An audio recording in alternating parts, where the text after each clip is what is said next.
मित्रांनो, तुमचं मशीन पण हिट होतंय का? स्टार्ट केलं त्याच्यानंतर थोड्या वेळानंतरच वाफा मारायला लागून जातं बघा.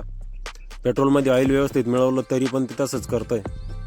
तर तुम्हाला हे माहिती आहे का पुढे STPमध्ये पण ऑइल असतं?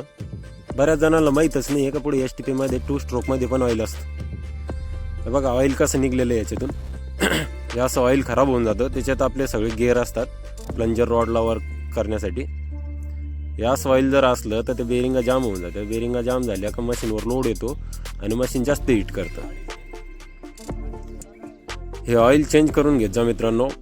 जवळपास 100-1 टाक्या झाल्या, 50 टाक्या झाल्या तरी चेंज करून घ्यायचं. ते काय आहे, ते प्लंजर रॉडमध्ये त्याच्यामध्ये पाणी चालले जाते STPमध्ये, इकडून लीक जर झालं तर.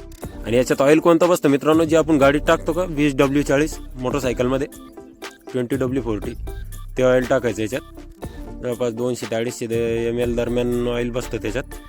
मस्त पद्धतशीर त्यानं सगळं लुब्रिकेंट राहतं मध्ये आणि इंजिन आपलं थंड राहायला मदत होते. ह्या बेरिंगात जर जाम नाही चालल्या तर मशीनवर लोड येत नाही, आणि मशीनवर लोड नाही आला तर मशीन गरम होत नाही.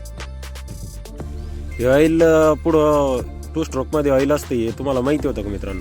बऱ्याच जणांना माहीत असेल पण काही जणांना माहीत नसेल. ज्यांना माहीत नसेल कमेंटमध्ये सांगा मित्रांनो की तुम्हाला हे माहीत होतं पुढे STPमध्ये ऑइल असतं म्हणून. व्हिडिओ कसा वाटला मित्रांनो कमेंटमध्ये कळवा, आणि अशाच नवनवीन व्हिडिओसाठी चॅनलला सबस्क्राईब करून ठेवा मित्रांनो. धन्यवाद.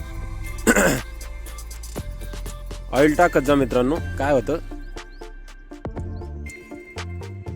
मशीनची लाईफ आपल्याच हातात असते. आपण बस वापरायचं म्हणून वापरायचं, मग हे नंतर असे प्रॉब्लेम येऊन जातात. व्हिडिओ कसा वाटला मित्रांनो कमेंटमध्ये नक्की कळवा. धन्यवाद.